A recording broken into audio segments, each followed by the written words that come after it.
Historical sites in AlUla like Jabal Ithlib and Hegra reveal ancient history of human beings and have the magical effect of taking us back in time.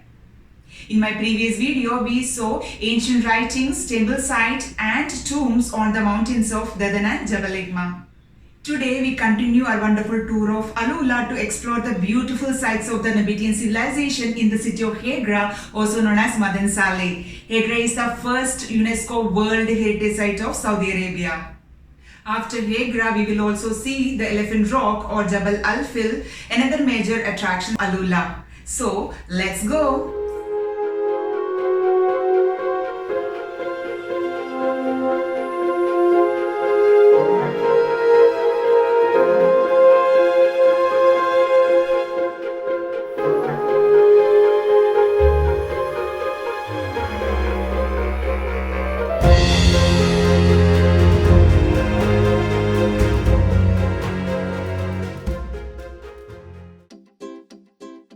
It was almost 11 a.m. by the time we left the farmhouse. After having brunch in a fast food joint, we went to the winter park.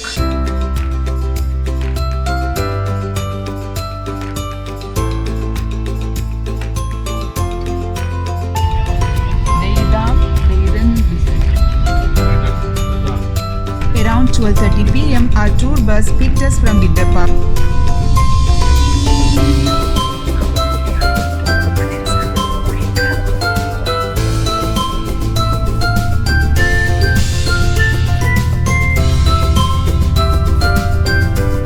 We reached the welcome center in Hegra at 1 p.m.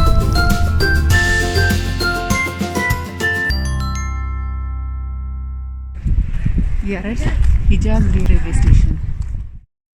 The welcome center in Hegra is at the Hijaz railway station.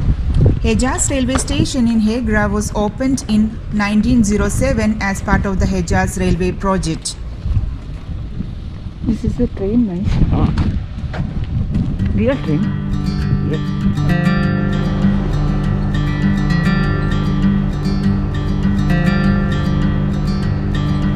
The construction was initiated by Sultan Abdul Hamid II in the late 19th century to help people travel easier to Makkah. This locomotive is from the 20th century.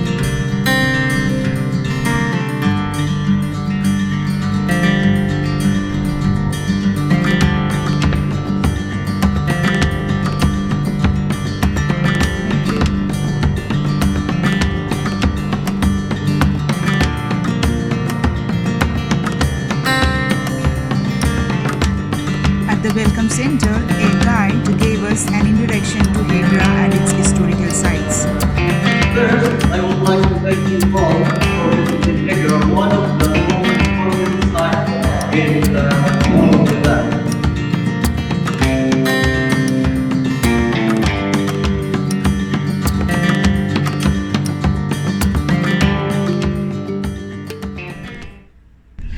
From the Hegra Welcome Center, we were taken first to Jabal Ithlib, an important place of the Nabateans who lived in Hegra around the middle of 1st century BC.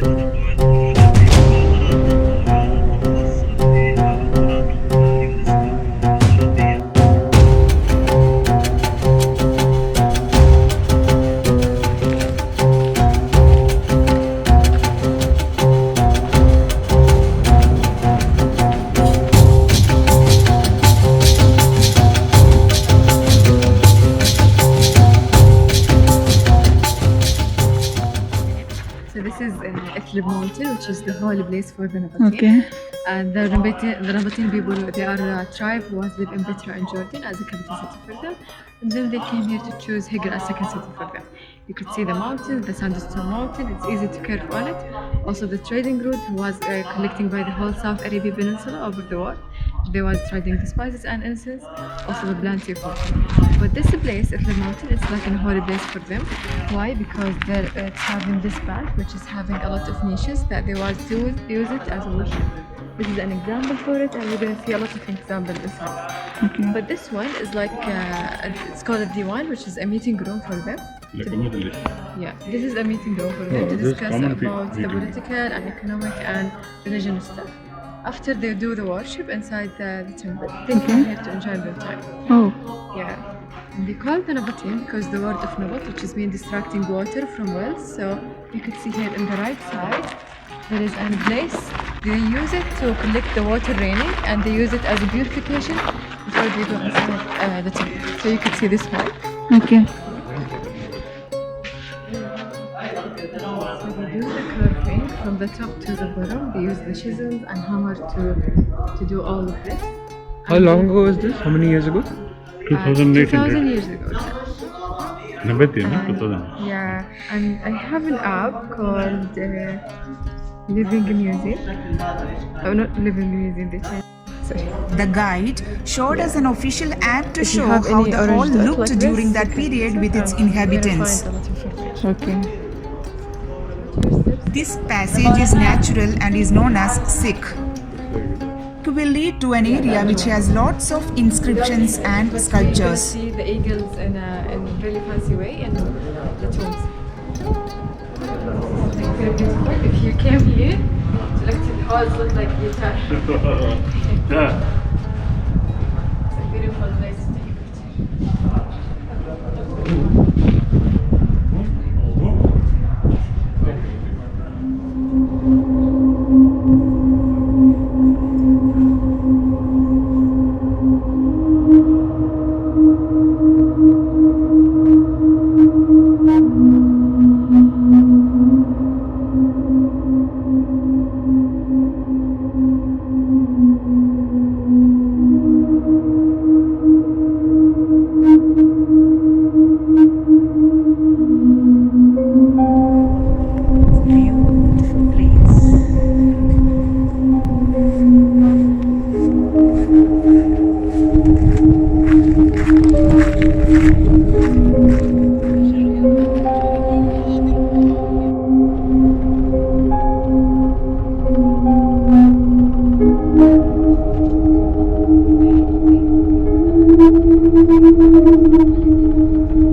From Jabal Ithlib, we went to Jabal Banat, which houses 29 tombs.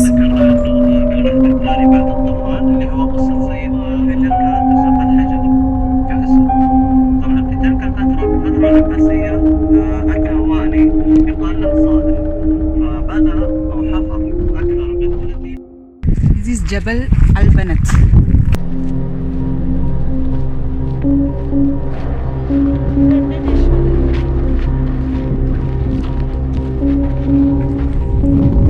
We're going to see tomb of a doctor and his family and another tomb.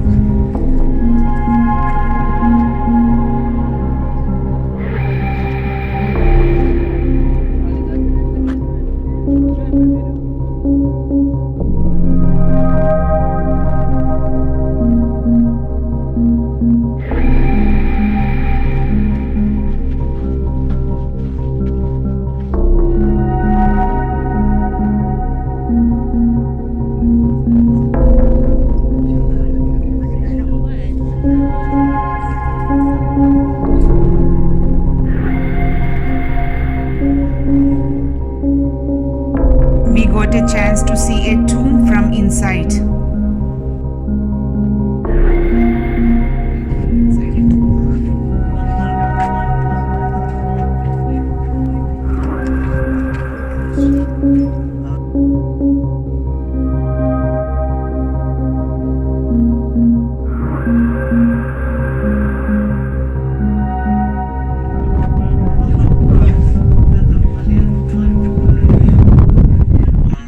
Our AlUla sightseeing tour ended with our visit to the tomb of Lihian, son of Kuza, or Khasar al-Farid.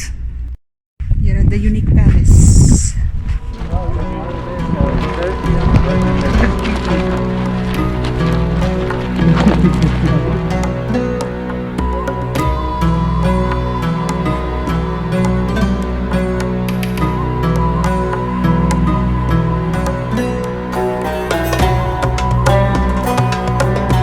Khasar al-Farid means the lonely castle in English. It is the largest tomb in Hegra. Visiting this tomb was a unique experience as unlike other tombs, this 72 feet tall tomb stands all alone in the middle of the desert. desert.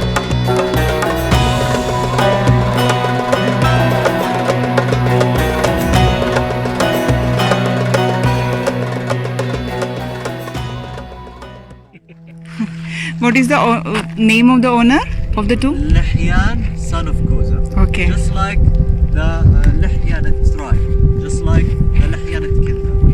His name is Lihyan. Kuza, he's actually a leader or a commander of an army. And we can see that this tomb is incomplete, actually. It's smooth from the top, not from the down. And the reason why we think maybe he died in some battle and they didn't have a chance to complete it. And from inside it also, there is no graves at all. Oh. So nobody was actually buried inside it. We believe maybe that this leader was died in some battle, and that's why they didn't even bring him here to bury it inside. So the tomb, the certificate of the tomb, it tells us this tomb has been taken or have been taken by Lihyan, son of Kuza, and that's all. There is no mention to his wife, to his generation after him. It's prohibited to give, take, or sell, nothing at all. Okay. So that's we have like a clue that he didn't bury it inside the tomb.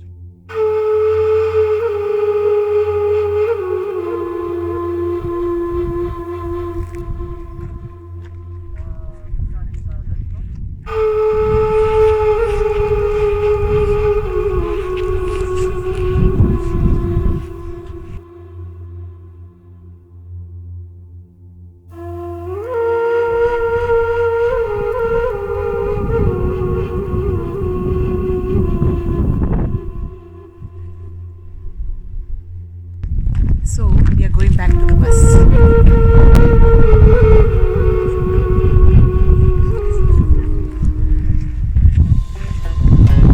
After our sightseeing tour, we were dropped back to the Winter Park.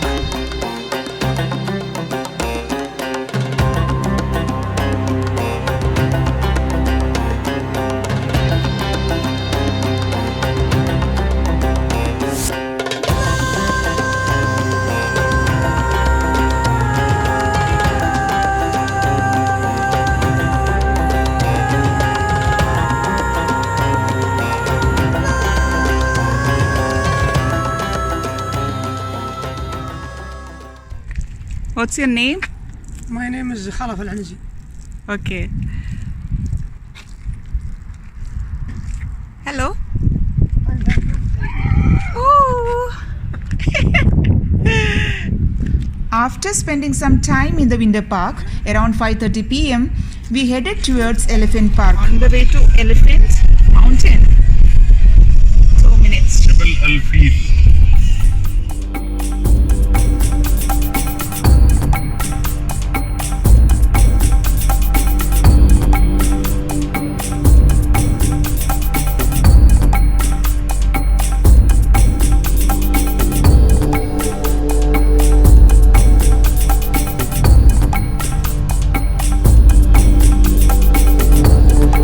Amazing to see how nature carved the shape of elephant on a massive rock in the middle of the desert.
When it started getting dark, we drove back to the city.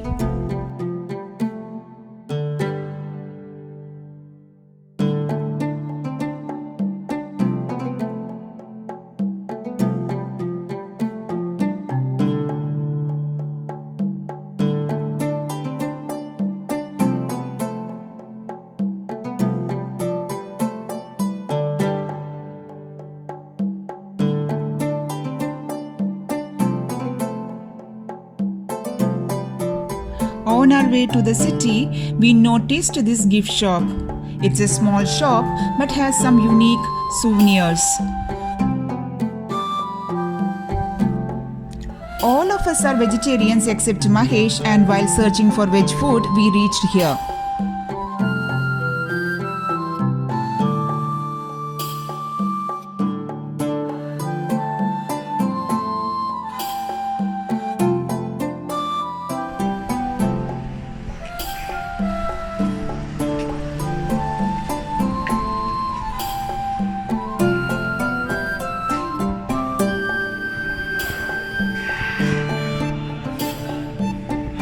We were really happy to see such a good variety of traditional Saudi vegetarian dishes after a long time. Aloo sabji, brinjal sabji. This is raita, salad, hummus, and now waiting for the rice.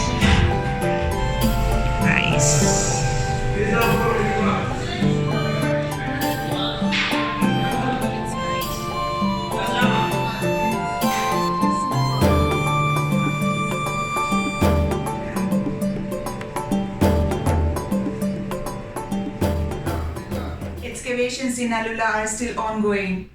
So, what we saw were a few places open to the public now. However, what we saw was beautiful and unique.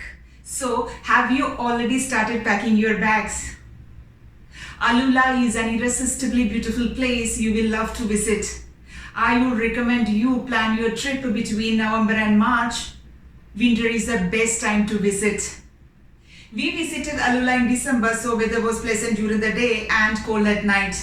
As promised in my previous video, my next video will be about the farmhouse where we stayed in AlUla. It's a beautiful property, so don't miss it. Bye-bye.